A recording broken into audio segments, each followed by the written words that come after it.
আমি doctor Shantanu Das, MD medicine, Raiganj Jibannath hospital থেকে আমি কিছু আলোচনা করছি। একটা খুব সাধারণ অসুখের উপর আজকে আমরা কথা বলবো, সেটা হচ্ছে ইউরিক অ্যাসিড, যেটা নিয়ে প্রচুর ধারণা, ভুল ধারণা, নানা রকম আইডিয়া, নানা রকম গল্প, পেশেন্টের মধ্যে নানা রকম সংশয়, কি করব বুঝতে পারছি না, কি করা উচিত সেটা বুঝতে পারছি না, সব কিছুর মধ্যে মানুষ কিন্তু বেঁচে থাকে। কিন্তু আজকে আমি যে ভিডিওটা আজকে আপনাদের সামনে উপস্থাপন করব, এইটা ভালো মতো যদি আপনি প্রথম থেকে শেষ অবধি ফলো করতে পারেন, তাহলে দেখবেন আপনার অনেকগুলো ভুল ধারণা কিন্তু দূর হয়ে গেছে। প্রথমেই আমরা বলবো ইউরিক অ্যাসিড জিনিসটি কি। ইউরিক অ্যাসিড হচ্ছে আমাদের শরীরে উৎপন্ন হওয়া একটি মলিকুল। এটা কোথা থেকে আসে? আমরা যে খাবার খাই, বিভিন্ন খাবারে পিউরিন বলে একটা উপাদান থাকে। এই পিউরিন যখন আমাদের শরীরে যায় খাদ্যের মাধ্যমে, ওটা যখন মেটাবলিজম হয়ে যায় তখন এটা উৎপন্ন হয় ইউরিক অ্যাসিড। যেই ইউরিক অ্যাসিড নর্মালি আমাদের কিডনি বাইরে বের করে দেয় বলে আমরা কিছু বুঝতে পারি না। তো নর্মালি আমাদের শরীরে সবারই ইউরিক অ্যাসিড আছে। এর মাত্রা থাকা উচিত বাচ্চাদের ক্ষেত্রে 5.5 বা 5.5, মহিলাদের ক্ষেত্রে 6, আর পুরুষদের ক্ষেত্রে এটা জেনারেলি 7। যদিও এই মাত্রাটা অল্প ভ্যারি করে মানুষ টু মানুষ। কেন বলছি? কারণ ইউরিক অ্যাসিড যদি দেখা গেল 8 হয়ে গেছে, তার কোনো লক্ষণ নেই, কোনো কারণে কোনো পরীক্ষা করতে গিয়ে বা মাস্টার হেলথ চেক আপ করতে গিয়ে ইউরিক অ্যাসিড ধরা পড়লো, তখনই মানুষের মধ্যে প্যানিক শুরু হয়ে যায়, এবার কি করব। অনেক সময় হেলথ ওয়ার্কাররা ইউরিক অ্যাসিডের ওষুধও দিয়ে দেন, কিন্তু যদি কোনো রিস্ক ফ্যাক্টর না থাকে। রিস্ক ফ্যাক্টর কোনগুলো? হাই প্রেশার, ডায়াবেটিস, অতিমাত্রায় ওবিসিটি, এই ধরনের, বা কিডনি ডিজিজ, এই 2-3টে অসুখ যদি না থাকে, শুধু ইউরিক অ্যাসিড যদি হাই হয়, তাহলে কোনো চিকিৎসার দরকার নেই, আপনি এটাকে নেগলেক্ট করতে পারেন। কিন্তু ক্রমাগত পরীক্ষা করে যেতে হবে এবং এরপর নজর রাখতে হবে। এর বাইরে কিন্তু কিছু করার নেই। এইবার ইউরিক অ্যাসিড কেন আমাদের বাড়ে, এর কারণ কি? আমরা প্রথমেই কিন্তু দোষ দেই সবাইকে, মানে আমরা চিকিৎসকরাও আমরা পেশেন্টকে দোষ দিই, আপনি খুব উল্টোপাল্টা খাচ্ছেন তার জন্য ইউরিক অ্যাসিড হয়ে যাচ্ছে আপনার। কিন্তু এটা কিন্তু ভুল ধারণা। বেশিরভাগ ক্ষেত্রে ইউরিক অ্যাসিড হাই হয়, তার কারণ হচ্ছে একটা হচ্ছে জেনেটিক, বিরাট, যার জিনে একটা সমস্যা রয়েছে ইউরিক অ্যাসিড হাই হওয়ার প্রবণতা, তার ক্ষেত্রে হবে। দ্বিতীয় হচ্ছে যাদের মধ্যে প্রচুর ওবিসিটি আছে, ওজন বেশি, স্থূলতা, হাই ডায়াবেটিস যেটা কন্ট্রোলে নেই, কিডনির সমস্যা, কিডনি একটু কম কাজ করছে, কিডনি ইউরিক অ্যাসিডকে ক্লিয়ার কাট বের করতে পারছে না, তাদের ইউরিক অ্যাসিড বেড়ে যাওয়ার অবশ্যই ভয় থাকে। তার সাথে যারা প্রচুর অ্যালকোহল পান করছেন তাদের একটা সম্ভাবনা থাকে। আর খাদ্যে নিশ্চয়ই, এইবার আমরা খাদ্যে আসব।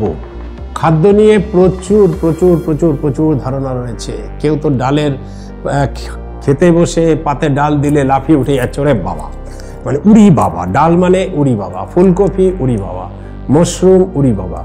এইবার আমি বলছি পিউরিন কন্টেন্টসকে যদি দুভাগে ভাগ করা যায়, একটা হচ্ছে ভেজিটেবল সোর্স, একটা হচ্ছে অ্যানিম্যাল সোর্স। ভেজিটেবল সোর্সের দিকে যদি আমরা তাকাই, তাহলে আমরা দেখি যে মুগ ডালে একটু কম পিউরিন থাকে, মুসুরির ডালে একটু বেশি পিউরিন থাকে। এরপরে মাশরুম রয়েছে, তারপরে ফুলকপি রয়েছে, গ্রিন পিস আছে। তার সাথে যদি আমরা বলি ডেয়ারি প্রোডাক্টস যেমন চিজ, পনির, এগুলোর মধ্যে পিউরিনের মাত্রা বেশি থাকে। তারপরে সফট ড্রিঙ্কস যেগুলো খাই, ফ্রুট জুস, এগুলোর মধ্যে পিউরিন বেশি থাকে। এরপরে যদি আমরা চলে যাই ননভেজ পিউরিন। এবার ননভেজের দিকে যাওয়ার আগে প্রথমেই একটা কথা বলি, ভেজিটেবলে যেসব পিউরিন থাকে তারা কিন্তু ইউরিক অ্যাসিড বাড়াতে খুব একটা এদের কোনো রোল নেই। সুতরাং ভেজ পিউরিন নিয়ে বিরাট কিছু সতর্কতার জায়গা নেই। সবই খাওয়া যেতে পারে যেগুলি আমি বর্ণনা করলাম, কিন্তু সেগুলো একটু কম খাওয়া যেতে পারে। একদম বেশি মাত্রায় খেলাম, সেটা যদি অ্যাভয়েড করি তাহলেই যথেষ্ট। এইবার যদি ননভেজ পোর্শনে যাই, ননভেজের মধ্যে রেড মিটকে আমরা ধরি। রেড মিটে থাকে বেশি পরিমাণে পিউরিন, সেখানে চিকেনে কিন্তু পিউরিনের মাত্রা কম থাকে। ফিশের মধ্যে সাধারণ মাছে আমাদের কোনো অসুবিধা নেই, সি ফিশ আমাদের জন্য ক্ষতিকারক। অ্যালকোহলের মধ্যে অনেকে ভাবেন যে অ্যালকোহল খেলে ইউরিক অ্যাসিড বাড়বে, কিন্তু এটা কিন্তু ভুল ধারণা। অ্যালকোহলের মধ্যে বিয়ার যারা খায়, বিয়ারের হচ্ছে পিউরিনের মাত্রা বেশি থাকে, বিয়ার থেকে ইউরিক অ্যাসিড বাড়তে পারে।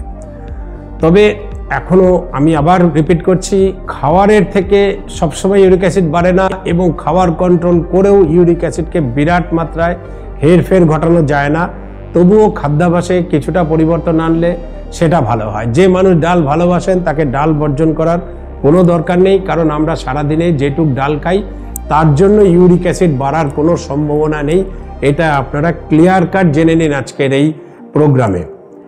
এইবার ইউরিক অ্যাসিড থেকে আমাদের যে ব্যথা হয়, আমরা গাউট বলি, অনেকেই জানেন হয়তো, GOUT, এটা খুব কমন শব্দ। এবার ইউরিক অ্যাসিড মানে গাউট, আর গাউট মানে কি ইউরিক অ্যাসিড? আবার বলছি, এখানে একটা ভুল ধারণা আছে। এমন প্রচুর মানুষের হঠাৎ পেইন নিয়ে আসে কোনো একটা জয়েন্টে। গাউটে আমরা জানি যে সবচেয়ে বেশি পায়ের বুড়ো আঙুলে এই ধরনের ব্যথা হওয়ার সম্ভাবনা থাকে, কিন্তু শরীরের যে কোনো জয়েন্ট কিন্তু গাউট থেকে আক্রান্ত হতে পারে। বিশেষ করে আমাদের মেরুদণ্ডের হাড়ও কিন্তু অনেক সময় গাউটের দ্বারা আক্রান্ত হয়। এবার ব্যথা হলেই আমরা গাউট ভাবি, অবশ্যই আমরাও ইউরিক অ্যাসিড করতে দিই, বা আজকাল মানুষ সচেতন, সবাই ইউরিক অ্যাসিড করে নিয়ে আসে। প্রচণ্ড ব্যথা হচ্ছে এই জয়েন্টে, আমরা ওষুধ দিলাম, সেই ব্যক্তি ইউরিক অ্যাসিড পরীক্ষা করে আসলো, দেখা গেল 6। এবার কি বলবেন? ডাক্তারবাবু তাহলে কি আমার গাউট হয়নি, আমার ইউরিক অ্যাসিড কি নর্মাল? কিন্তু না, এখানে আপনার ভুল ধারণা। প্রচণ্ডভাবে হাইপার ইউরিক অ্যাসিড থেকে যে গাউট হয়, সেই গাউটে কিন্তু অ্যাকিউট স্টেজে ইউরিক অ্যাসিড নর্মাল থাকে। কেন নর্মাল থাকে? কারণ বেশিরভাগ ইউরিক অ্যাসিড তখন একটা ক্রিস্টালাইন ফর্মে ডিপোজিট হয়ে যায় জয়েন্টে এবং কিডনিতে। এই ক্রিস্টালাইন ফর্মে ইউরিক অ্যাসিডটা চলে যাওয়ার জন্য ব্লাডে ইউরিক অ্যাসিডের মাত্রা সাময়িকভাবে কম হয়। কিছুদিন পরে যখন আমরা পুনরায় টেস্ট করব, তখন দেখা যাবে ইউরিক অ্যাসিডের লেভেল পুনরায় উঁচু হাই হয়ে গেছে। সুতরাং কোনো একটি টেস্টকে কোনো এক অবস্থায় পরিমাপ করে কখনো কোনো সিদ্ধান্তে পৌঁছতে নেই।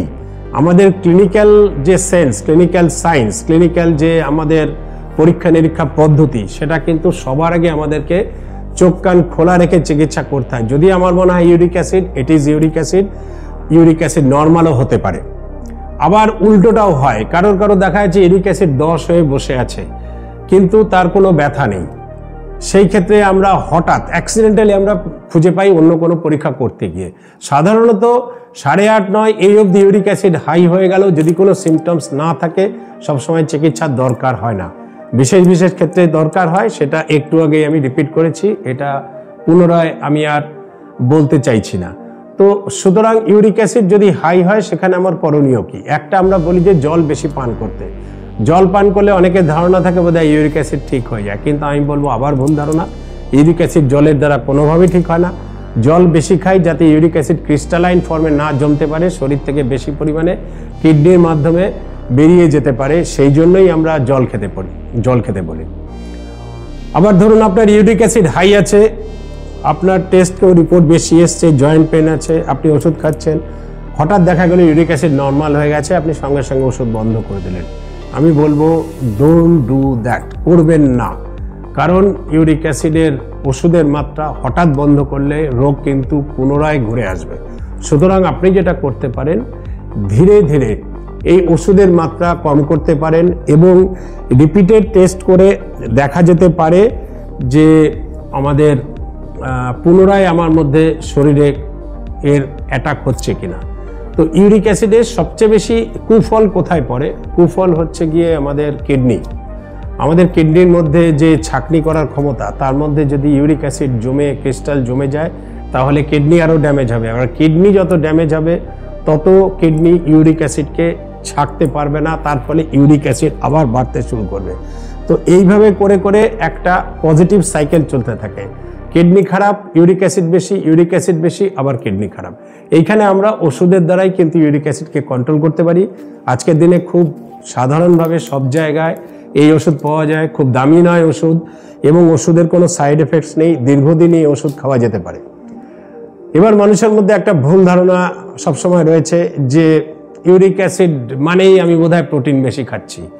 এইখানে কিন্তু আপনাদের একটা ধারণা পাল্টানো দরকার আছে। প্রোটিনের সাথে ডাইরেক্ট ইউরিক অ্যাসিডের কোনো যোগাযোগ নেই। কারণ হচ্ছে ইউরিক অ্যাসিড ক্রিস্টালাইন তৈরি হয় পিউরিন থেকে।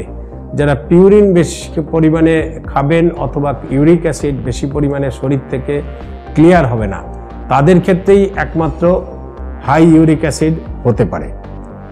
তো আরেকটা আপনাদেরকে জানিয়ে রাখি, যখন কোনো প্রচণ্ড ব্যথা হয়, কোনো গিঁঠে প্রচণ্ড ব্যথা, আমরা বলছি হাইপার ইউরিক অ্যাসিড থেকে হচ্ছে বা রিউমেটয়েড আর্থ্রাইটিস থেকে, যে কোনো সময় একটা জয়েন্টে যখন পেইন হয়, আমরা বলি ইনফ্লেমেশন আমাদের ভাষায়, তখন অনেকে ভাবেন যে গরম সেক দিলে বোধহয় আমি জয়েন্ট পেন থেকে আরাম পাবো। এটা কিন্তু একেবারে ভুল ধারণা। আমি যখনই গরম জিনিস অ্যাপ্লাই করব তখন কিন্তু ইনফ্ল্যামেশন বেড়ে যাবে। সুতরাং কোনো জয়েন্ট পেন যদি শরীরে কোথাও থাকে তখন সেখানে আমরা সবসময় কোল্ড কম্প্রেশন দিই, আইস কোল্ড, বরফ বা আইস কোল্ড ওয়াটার দিয়ে সেই জায়গায় অ্যাপ্লাই করতে হয়। আর গরম সেক কোথায় দিই? যেখানে মাসেলসের আমার স্পাজম হয়ে যায়, আমার ঘাড় ঘোরাতে পারছি না, শক্ত হয়ে আছে, সেখানে আমরা গরম সেক দিই আমার যে মাংসপেশি আছে সেটাকে রিল্যাক্স করার জন্য। কিন্তু জয়েন্টের জন্য সবসময় কোল্ড কম্প্রেশন হচ্ছে জরুরি। অনেক সময় দেখা যায় যে কোনো পেশেন্ট বা মানুষ, আমরা কোনো প্রোগ্রামে গিয়েছি, হঠাৎ কথা বলতে গিয়ে তারা বলেন, ডাক্তারবাবু আমার হাই প্রেশার আছে, সুগার আছে, কিডনিরও একটু সমস্যা, কোলেস্টেরল বেড়ে গেছে, তার সাথে আরেকটা নতুন অসুখ জুটে গেছে। বলি কি যে ইউরিক অ্যাসিড বেড়ে গেছে। এইটা কিন্তু আমি সবার আগে বলবো ভুল ধারণা। কারণ ইউরিক অ্যাসিড কিন্তু একা যে হঠাৎ বেড়ে ওঠে সবসময় দেখা যায় না, এটা কিন্তু পার্ট অফ একটা বড় অসুখ। এটাকে আমরা যখন অনেকগুলো রোগ একসাথে বাসা বাঁধে তাকে আমরা বলি সিনড্রোম, নট ডিজিজ। তো এই সিনড্রোমটাকেই আমরা বলি মেটাবলিক সিনড্রোম। এই মেটাবলিক সিনড্রোমের মধ্যে কোন কোন অসুখ পড়ছে? শরীরের ওজন বেড়ে যাওয়া, স্থূলতা, সেডেন্টারি লাইফস্টাইল, কোনো শারীরিক পরিশ্রম যে করছে না, হাই প্রেশার হাই হয়ে গেছে, sugar high, cholesterol high, diabetes রয়েছে বা বহুমূত্র অসুখ, তার সাথে কিডনির অসুখ, এইবার তার সাথে থাইরয়েড, তার সাথে দেখা গেল ইউরিক অ্যাসিড হাই। এই সবগুলো অসুখ কিন্তু একটা বড় অসুখের কিন্তু পার্ট, অনেকগুলো উইংস, হাত। এটাকে আমি ব্ল্যাঙ্কেটের মধ্যে যদি একসাথে নিয়ে আসি মেটাবলিক সিনড্রোম, তাহলে সবগুলোই কিন্তু এর পার্ট। সুতরাং একটার সাথে আরেকটা কিন্তু জড়িত। এবং দেখা গেছে কোনো একটি চিকিৎসা সঠিকভাবে করলে কিন্তু অন্য একটি উপাদানও ধীরে ধীরে কমে আসবে। মেটাবলিক সিনড্রোমের এটাই হচ্ছে বিউটি। যখনই আমি ইন্টারফেয়ার করব চিকিৎসা দ্বারা বা লাইফস্টাইল চেঞ্জেস দ্বারা, দেখা যাবে প্রত্যেকটা প্যারামিটারই ধীরে ধীরে কমে আসছে। থাইরয়েডও ঠিক হয়ে যাচ্ছে, ইউরিক অ্যাসিড ঠিক হয়ে যাচ্ছে, হার্ট ডিজিজ থেকে ইমপ্রুভ হচ্ছে, কিডনি ডিজিজটা ইমপ্রুভ করছে, সুগার লেভেল ঠিক হয়ে যাচ্ছে। সুতরাং এইটা হচ্ছে সবাইকে মাথা রাখতে হবে, এটা একটি সিঙ্গেল রোগ নয়, এটা কিন্তু রোগের সমষ্টি।